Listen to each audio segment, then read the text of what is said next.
찬송가 486장에 보면은 이 세상에는 근심할 일이 참 많다. 근심이 무엇인가 국어 사전을 찾아보았습니다. 해결해야 될 일들은 산더미같이 쌓여 있는데 하나도 해결될 기미가 없어요. 내 힘으로 내 능력으로 빨리 해결되어서 문제가 이제 없어져야 되는데 그 문제 해결이 되지 않고 있기 때문에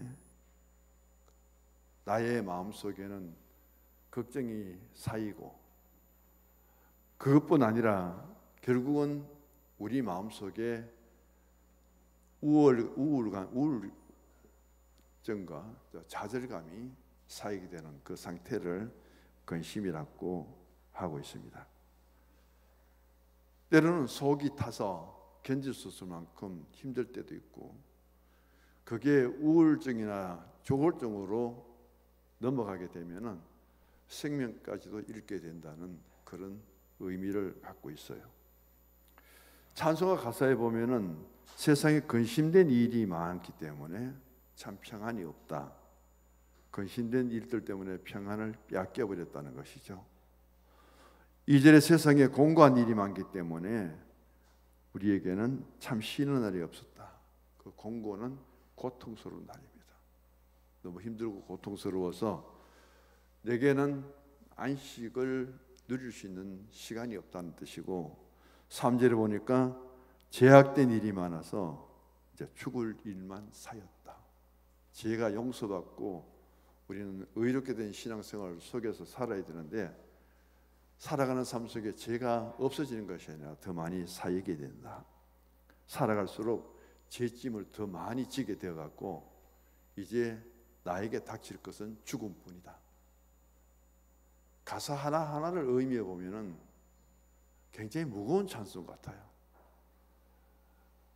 이 가사만 보면 참 무거운데 이제 하반절이 뒤에가 좋지요. 이 세상에는 근심된 일도 많고, 이 세상은 공고한 일도 많고, 이 세상에는 죄된 일도 많은데 어디에 가면 없어지느냐? 구원받은 우리가 하나님의 나라에 가면 얻게 된다는 거예요. 전자와 후자는 완전히 다른 세상입니다. 이 세상에 아무리 근심된 일이 많을지라도, 공고한 일이 많을지라도, 죽을 일들이 쌓였다 할지라도 어떻게 해요? 참아야 된다. 신앙으로 견디라는 거예요. 왜 견뎌야 되느냐? 이 후의 세계는 하나님의 통치 속에 세상에 줄 수 없는 살롬의 평화와 세상의 힘과 비교될 수 없는 안식이기 때문입니다. 옆에 우리 인사합시다.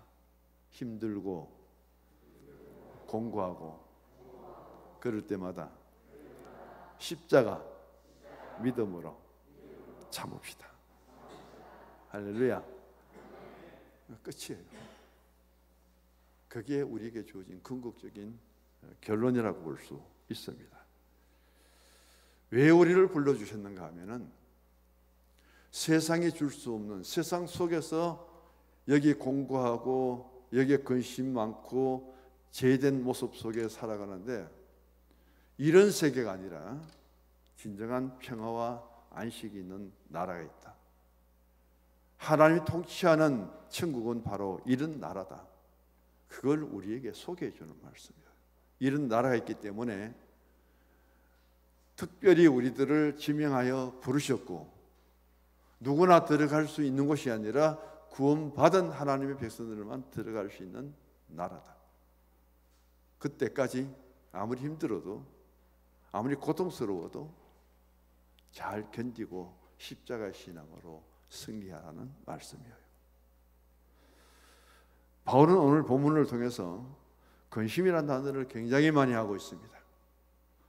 여기 바울과 고린도 교회의 관계 속에서 근심을 우리가 찾아보고 그 내용을 열거하는 것이 좋지만은, 오늘 일반적인 근심 속에서 또 하나님 뜻을 하는 근심은 무엇인가 조금 구별해서 말씀을 드리겠습니다. 사도 바울이 고린도 교회를 세우고 1년 6개월 후에 떠납니다. 당시의 모든 교회들 중에서 가장 문제가 많았던 교회가 고린도 교회예요. 총체적인 문제를 다 갖고 있는 교회가 고린도 교회입니다. 그런데 바울은 고린도 교회에 다시 갈 수가 없어요. 그 성도들을 만날 수 있는 기회가 없습니다. 그래서 바울에게 들려지는 소식들은 에베소에 있는데 얼마나 좋지 못한 소식들이 들려오는지, 나쁜 소문들은 고린도 교회가 다 안고 있고 해결은 하나도 안 되고 자꾸 사연만 가는데, 그 소식을 들은 바울은 이제 앉아서 편지를 씁니다. 갈 수 없기 때문에 서신으로 하여금 신방을 하는 거예요. 바울은 서신을 보내놓고도 걱정을 합니다.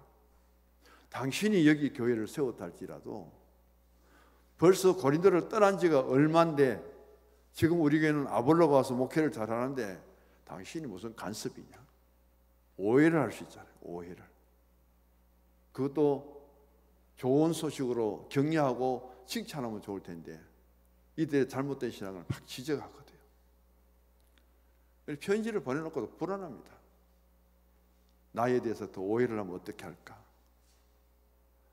당신과 우리 교회가 무슨 상황인데 또 이렇게 간섭하느냐? 제가 이 교회를 떠납니다. 몇 년 뒤에쯤 이 성서중앙교회 편지를 보냅니다. 수고하고 열심을 통해서 공동체를 은혜롭게 이루고 천국에서 만날 그때까지 믿음으로 승리합시다. 그럼 좋겠죠. 저의 마음에 쌓였던 것, 그동안 이루지 못했던 것 하나하나 지적하면서 그래서야 되겠느냐, 이래서 되겠느냐, 이래서 되겠냐고 지적을 막 적어가지고 편지 보내면 떠나서 뭐 입 다물지 뭐 간섭이면 하나 갈 거예요. 똑같은 원리. 바울은 고린도를 떠난 지가 벌써 얼마나 오래됐는데 고린도 교회 사건 하나하나를 다루면서 전부 책망한 것으로 다, 물론 그들에게 고면도 있지만 충고와 책망이 많습니다.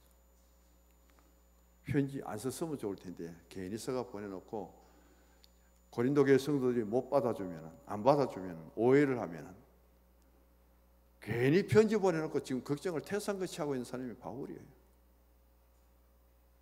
그런데 들려오는 소식이 있습니다. 고린도 전서 16장이 끝나잖아요. 그때의 스데바나 아가이고 하고 부도나도가 에베소까지 찾아옵니다. 바울이 그렇게 지적했던, 충고했던, 그리고 바울이 경고했던 그 소식들이 다 해결을 됐다고. 기쁘게 우리가 그 소식을 받아서 바울의 근심 걱정을 다 덜어드리고 오히려 바울의 말씀을 충고 삼아서 우리가 잘못된 것을 다 새롭게 정리합니다. 회복했습니다. 그 소식 듣는 바울이 얼마나 기뻤던지 두 번째 편지를 막 써서 보냅니다. 고린도 후서예요. 그래서 첫 번째 편지를 보내놓고 바울이 얼마나 근심했던가. 바울은 하나님의 뜻 안에서 이 편지를 보냈는데 만약 하나님의 뜻을 모르고 하나님 뜻이 아닌 사람의 뜻, 인간의 뜻, 세상의 근심으로 하여 그것을 받아들일 때는 엄청난 오해와 갈등이 생길 수 있어요. 그런 면에서 보실 수 있기를 바랍니다. 근심은 크게 둘로 나눕니다. 하나는 세상적인 근심이에요. 또 하나는 하나님의 뜻 안에서의 근심입니다. 세상의 지금 근심은 심각하죠. 우리나라가 지난주 아닙니까? 포탄, 대형 포탄 1만 발을 주문받았거든요. 우리나라가요. 러시아하고 우크라이나의 전쟁에 우리나라 무기가 들어간 지 벌써 오래됐습니다. 지금 빠른 시간 안에 포탄을 그만큼 만들려는 한국밖에 없어요. 대량 주문이 들어오잖아요. 이 전쟁이 언제까지 이어질까요? 언제까지 유가가 그렇게 올라가야 될까요? 터키의 지지 문제. 지금 계속해서 북한에서 들려오는 소식들은 죽는 사람이 너무 많다는 거죠. 개성에까지도 하루에 몇 명이 죽는지 지금 세계에서 그 실태를 파악하는데 심각한 수준에 이르렀다고 지금 보고 있잖아요. 그걸 떠나서 우리나라 안에 들어와 보십시다. 불과 2, 3년밖에 안 됐어요. 지금 정권 1년밖에 안 됐는데 그 2, 3년 전에 집값을 올릴 때까지 올려놨잖아요. 반토막 나는데 우리나라 빚 중에 가계대출 빚이 최고로 많은데 그렇게 한순간에 집값을 떨어 놓으면 나라 자체 운영이 혼란스럽고 너무 힘들어요. 너무 떨어져도 보통 문제가 아닙니다. 국가적으로. 주택 정책 하나 가지고 어떻게 이렇게 지도자가 바뀐다고 해서 뒤틀어질 수 있는가? 이런 일은 없잖아요. 이것도 근심입니다. 5년 동안 원자력 포기하고 누르고 있던 그 전기세, 가스세 막 올라가잖아요, 지금요. 이 누구 탓이냐는 거예요. 그런데 그 사람 책임질 사람 하나도 없습니다. 이런 근심, 물가 인상, 금리 인상, 빚내갖고 집 산 사람들은 지금 집을 팔아도 빚낸 거는 얼마나 갚아야 될까요? 뉴스에 보니까요, 하루에 1,500, 한 달에 1,500만 원씩 집값 늘어오고 막 갚아야 될 사람들이 얼마나 많은지 통계 계산이 안 나오더라고요. 젊은 사람들 빚내가지고 집 산 사람들 그 감당 못합니다. 갚기 위해서. 그런 문제, 이거 빨리 해결이 돼야 될 문제죠. 온갖 근심 때문에 참 불안하고 잠 못 이루는 사람들이 많을까, 그런 생각도 할 수밖에 없죠. 성경은 단순합니다. 무엇을 먹을까, 무엇을 마실까, 무엇을 입을까. 그것만큼도 세상의 근심이고 세상의 걱정이라고 한날의 삶을 그날로 족하게 여기며 살아. 좀 단순하게 살아라. 내일 일은 내일 염려하고. 주님이 우리에게 부탁하신 말씀은 세상 내일은 내일 걱정하고 오늘은 오늘 끝나라는 것은 아주 쉽게 살아라는 거예요. 복잡하게 살지 말고 좀 단순하게 살라는 겁니다. 근데 우리가 스스로 만들어서 복잡하게 살고 있어요. 몸만 쯤이 안 좋으면 내일 어떨까, 병원에 가면 어떤 진단 날까, 죽으면 내가 뭐 어떻게 해야 될까, 내일이 아니라 뭔 장래일까지 다 생각하고 있습니다. 자, 이런 세상 때문에 오늘 찬송가가 딱 맞지요. 근심 많은 세상, 공고한 세상, 제될 일만 더 쌓여가는 세상. 여기에서 진정한 평화와 진정한 안식은 어디에서 누구를 통해서 우리에게 주어질 수 있을까요? 자, 이런 세상에서 우리를 부르시고 구원 자리에 이르게 하신 하나님이, 하나님의 뜻 안에서 하는 것이면 도대체 무엇일까 하는 말씀을 우리에게 던져줍니다. 그것은 바로 자기 성찰이에요. 하나님의 자녀로서 구원받았는데, 은혜 받았는데 어떻게 살고 있느냐, 그것 때문에 얼마나 근심해 봤느냐, 그것 때문에 얼마나 내 영적인 고통을 하나님 앞에 경험하고 있느냐. 신앙의 연륜이 쌓아질수록 맡은 일에 구할 수 있는 충성이라 할 거 있고, 그 충성을 위해서 얼마나 기도했느냐, 전에든 안 하던 일들을 얼마만큼 지금은 내가 신앙의 감동을 받아서 일하고 있느냐, 하던 일도 다 던져버렸느냐, 하나님 뜻은 도대체 무엇인가, 이런 전체적인 것들이 하나님 안에서의 하나님 뜻대로 하는 근심이에요. 그래서 바울은 말합니다. 만약 바울이 보낸 편지를 세상의 근심적인 차원에서 고린도 교회 성도들이 받았다면 바울에게 불평불만이 쏟아질 거예요. 한마디도 간섭하지 말라. 다시는 당신 말을 듣기도 싫고 편지도 보내지 말아라. 그렇게 강력하게 요구했을 거예요. 근데 바울의 편지를 하나님의 뜻에서의 근심으로 바뀌니까 이들은 자신들의 잘못된 신앙을 다 고칩니다. 분쟁과 갈등을 다 해소시킵니다.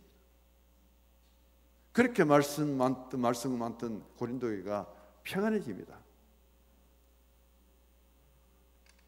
그래서 바울은 자신의 편지 하나를 두고도 세상의 근심과 하나님 뜻 안에서의 근심을 통해서 이 고린도 교회 성도들이 하나님 뜻 안에서의 근심을 받아들이니까 너무 기쁘죠. 너무 감사한 거죠. 어디 안에서? 주님의 사랑 안에서. 그래서 고린도 후서 13장 하면 마지막 사랑으로 끝내잖아요. 그 사랑 안에서 하나님 뜻대로 그 공동체가 근심을 하니까 영적이고 신앙적인 문제가 다 해결되더라는 거예요. 그 육신적인 근심에 두었다면 평생 바울과 고린도 교회는 원수가 되고 말았을 겁니다. 자, 10절을 우리 같이 한번 읽어보십시다. 하나님의 뜻대로 하는 근심은 후회할 것이 없는 구원에 이르게 하는 회개를 이루는 것이요 세상 근심은 사망을 이루는 것이니라. 10절 한 절을 통해서 바울은 자신이 하나님 뜻대로 하는 근심이 어떻게 이 교회 안에서 이루게 되었는가 한 절로 요약합니다. 첫 번째 뭐예요? 내가 이렇게 하나님 뜻 안에서 고린도 교회에 수없이 많은 문제들을 두고 편지를 보낸 것에 대해서 나는 절대 후회하지 않게 되었다. 바울이 그렇게 근심했는데 오해가 생기고 감정이 생기고 그렇게 근심했는데 하나님이 자신의 그 뜻대로 하나님 뜻에 따라 보낸 서신을 통해서 고린도 교회와 성도 관계 속에서 후회할 것이 없도록 해주셨다. 감사의 조건이죠. 두 번째는 그들이 반발하고 바울을 대적하고 거기서 충돌이 일어났다면 엄청난 파장이 일어날 텐데 바울의 그 편지를 받고 고린도 교회와 성도들이 다 회개했다는 거예요. 얼마나 좋은 결과가 왔습니까? 그러면서 구원의 삶을 이루고 있다고 바울은 말하면서 하지 않아도 될 한마디 말씀을 덧붙입니다. 세상 근심은 사망을 이루는 것이니라. 만약에 고린도 교회와 성도들이 세상의 근심을 갖고 바울의 편지를 대했다면 서로 죽음에 이를 수 있는 그 고통을 더 받게 되었을 거예요. 10절 한 절 말씀이 우리에게 참 좋습니다. 후회할 것이 없는 것이 얼마나 좋으냐는 것이죠. 우리가 살아가면서 후회하지 않은 사람들은 한 번도 없을 거예요. 지금은 잘해주는 것 같아도 예를 들어서 누군가가 부부간에 한 사람이 떠나고 싶죠. 내가 잘했다고 생각하는 사람은 거의 없지 싶어요. 아예 잘한 것은 다 없어져요. 하나도 없어져요. 뭐만 드러나느냐? 못해준 것만 드러나는 거예요. 어디 가서 잘 먹어도요. 이런 데 와서 밥은 같이 못 먹었는데. 애들이 좋은 옷을 사줘도요. 이런 옷 어려가지고 한 벌 못 사 입고 갔는데. 여행에도요. 이런 데 한번 같이 여행 못 했는데. 전부 살아있는 사람에게는 전부 후회거리밖에 없어요. 그게 우리 인생의 삶이 되더라고요. 또 우리는 사람 잘못 만나서 후회한 적도 참 많지요. 여러 사람들이 우리 교회뿐 아니라 제가 신앙원을 하다 보니까 상담을 많이 오는데 참 결혼 잘못해서 어려움 당하는 사람들이 한두 명이 아니더라고요. 여기 오는 사람들이 다 상처를 안고 오는 사람들이 많잖아요.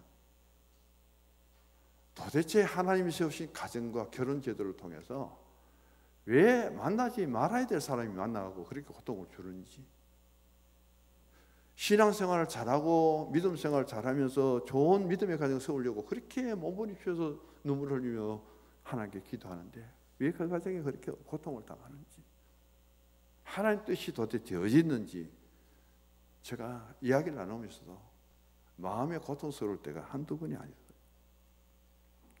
성경에 보면은 후회할 때가 많습니다. 노아 시대도 보면은 하나님이 이 땅에 사람 지으신 것을 한탄하게 보면은 가슴을 치는 거예요. 가슴을 치면서 내가 이 땅에 마루 사람을 지었던가. 노아 방주 홍수 전에 하나님이 그렇게 탄식하셨습니다. 왜? 생각까지 악하고요. 시집가고 장하고 집 잘 짓고 사는데 그들의 모든 낙을 가지고 있기 때문에 하나님이 사람 지으심을 한탄했고요. 하나님이 왕국을 원하는 이스라엘 족들에게 첫 번째 왕 사울을 세웠잖아요. 그 사울이 하나님께 불순종합니다. 하나님께 영광을 돌리고 그래야 될 그가 자기를 위해서 기념비를 세웁니다. 그때 하나님이 사울을 보고 뭐라고 그랬어요? 내가 너를 왕으로 세운 것을 후회한다. 이스라엘 왕국이 처음으로 세워지는데 너 같은 사울을 왕으로 세운 내 하나님이 정말 후회한다. 그 말씀을 하셨습니다. 그 다음에 이스라엘 민족들이 북왕국은 아수르에 멸망당하죠. 남왕 유다는 바벨론 포로로 끌려가죠. 그런데 서민사상이 있습니다. 하나님은 우리 하나님이고 우리는 하나님 백성이다. 내가 이스라엘 너희들을 서민으로 삼으신 것에 대해서 나는 크게 후회한다. 하나님이요, 이스라엘을 하나님의 백성으로 삼으신 것을 후회합니다. 하나님이 사울을 왕으로 삼으신 것을 후회합니다. 하나님이 노아홍수 때에 이 땅에 사람 지으셨음을 후회합니다.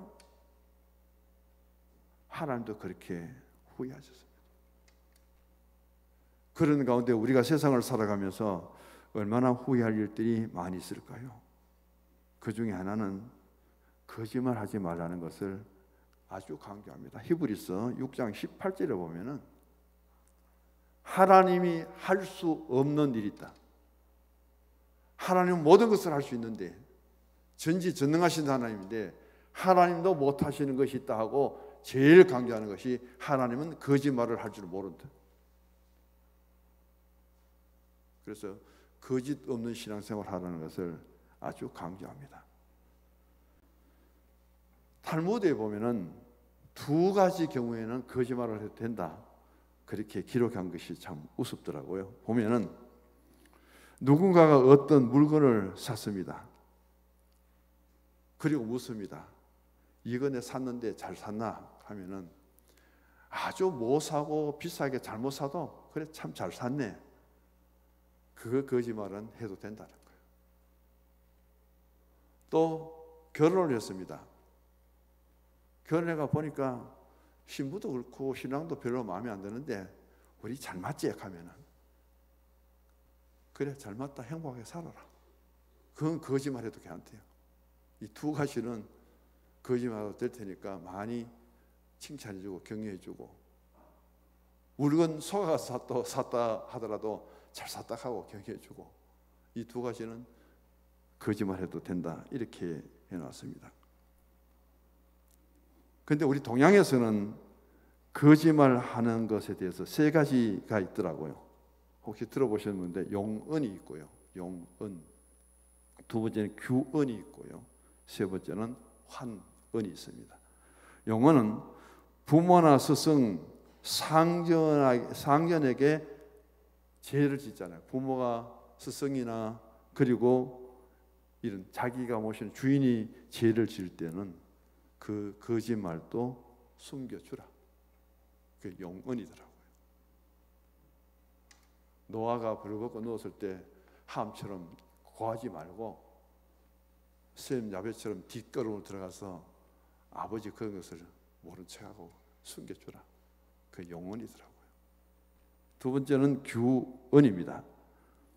여자가 아무리 믿더라도 참 곱다, 그렇게 말해주래요. 우리 권사님들 한번 이래 마주 오십시오.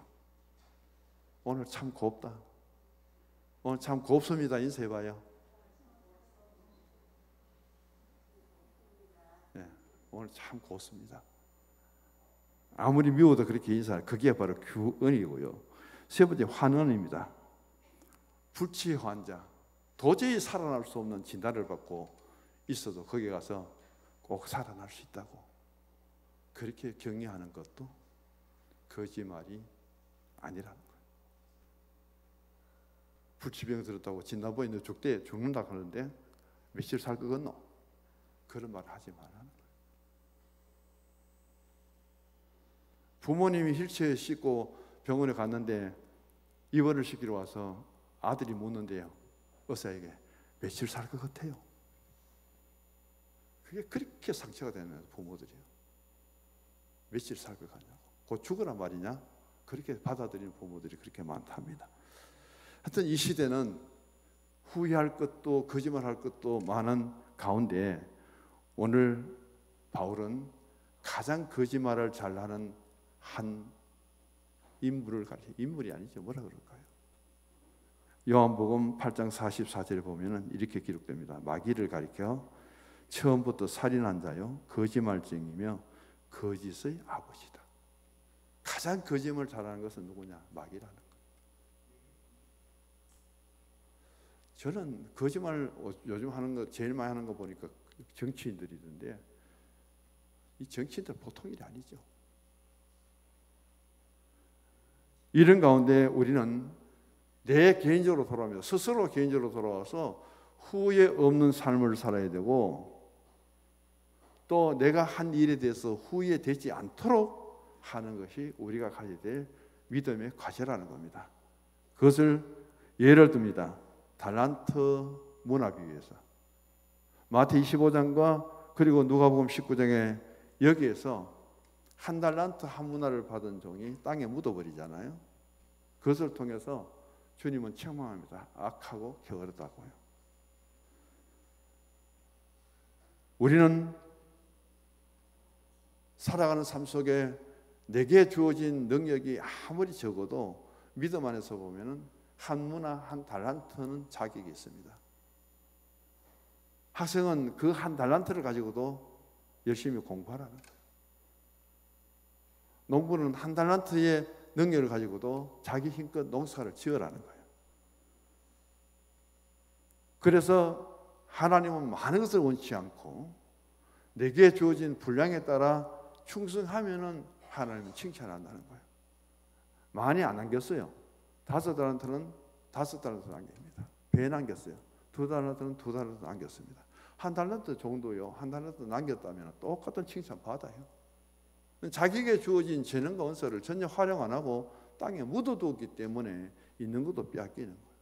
너는 더 이상 나에게 일꾼 자격이 없다고 내쫓아버리는 거예요. 우리 신앙도 그렇게 하지 말라는 거죠. 우리의 일상생활도 그렇게 살지 말라는 겁니다. 내게 가장 작은 것이 주어졌을지라도 최선의 노력을 통해서 남은 5개를 받아서 5개 더 남기는 10개, 그걸 보지 말고 나는 하나라면은 나는 하나 더 남길 수 있는 거기까지만 가도 주님 보시는 평가는 똑같다는 거예요. 그 정도의 우리의 신앙을 갖고 성서 중앙교회를 위해서 일할 수 있다면 굉장히 달라지리라고 저는 생각합니다. 바로 그런 신앙을 통해서 우리가 2023년은 개인의 신앙에서부터 하나님 앞에 자신이 후회하지 않는 그런 신앙과 삶을 살아갈 수 있게 되기를 원합니다. 그 삶을 통해서 순간의 배고픔을 이기지 못했던 에서와 그리고 믿음의 꿈을 원대하게 품고 있었던 야곱과의 차이가 뭐냐는 거예요.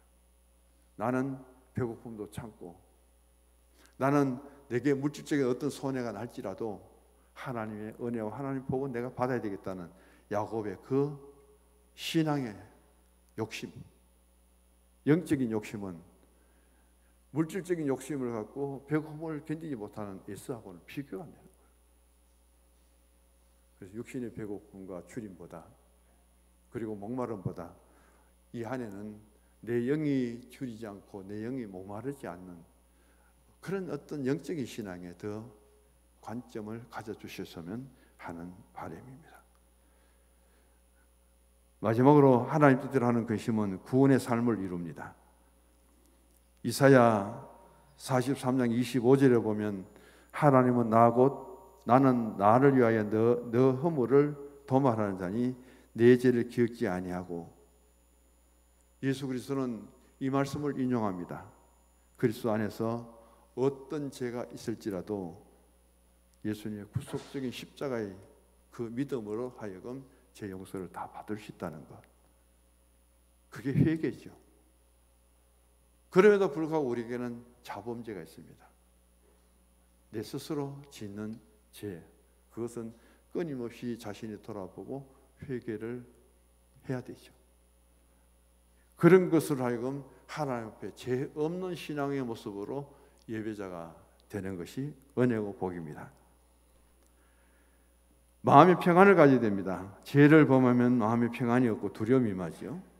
아담과 하와가 선악과를 하여금 죄를 짓기 전과 죄를 지은 후에 하나님을 대하는 그들의 태도는 완전히 다릅니다. 왜 그렇게 달라졌을까요? 죄라는 매개체가 들어가서 하나님과 나와의 관계를 막아버릴 때. 그래서 죄는 모양이라도 버리라고 했는데, 참 생활 속에 힘들고 어려울지라도 하나님께 당당히 나가서 하나님을 귀하게 아름답게 맞이할 수 있는 그 길은 죄로 하여금 가려움을 하고 죄 용서를 받고 우리가 죄의 자리에 이르지 않아야 된다. 그 정도 말씀을 드릴게요. 그러니까 하나님께 모든 것을 맡기시기 바랍니다. 새벽 기도 드리고 그 복음성을 들을 때마다 제가 참 은혜롭게 들었던 찬양인데 지금은 그 곡이 없죠. 넘지 못할 산이 있거든 주님께 맡기세요 하는 것. 건너지 못할 강이 있거든 주님께 맡기세요. 여기에서 우리는 넘지 못할 산이 있고 건너지 못할 강이 있다면 그것을 오늘의 우리 신앙 속에서 보면 하나는 장벽입니다. 무너뜨려져요. 하나는 너무 세상적인 것으로 얽매인 것을 풀어줘야 되는 거예요. 그런 가운데 좀 더 자유함을 갖고 그 염려 걱정, 오늘 주신 말씀은 근심이죠. 그것을 주님께 맡기는 삶, 그것을 통해서 우리가 참 믿음 안에서 주님의 주신 뜻, 하나님 뜻 안에서 나의 신앙을 근심하는 이 한 해가 되어서 정말 하나님의 뜻을 이룰 수 있는 그 자리에 우리가 더 좋은 신앙과 고백을 하여금 달려가시고 그 자리에 함께 쓰고 그 신앙이 주시는 감동을 통해서 주의 일을 힘쓰시고 그런 한 해가 되기를 간절한 마음으로 신앙의 축복을 주님 앞에 드립니다. 기도하십시오.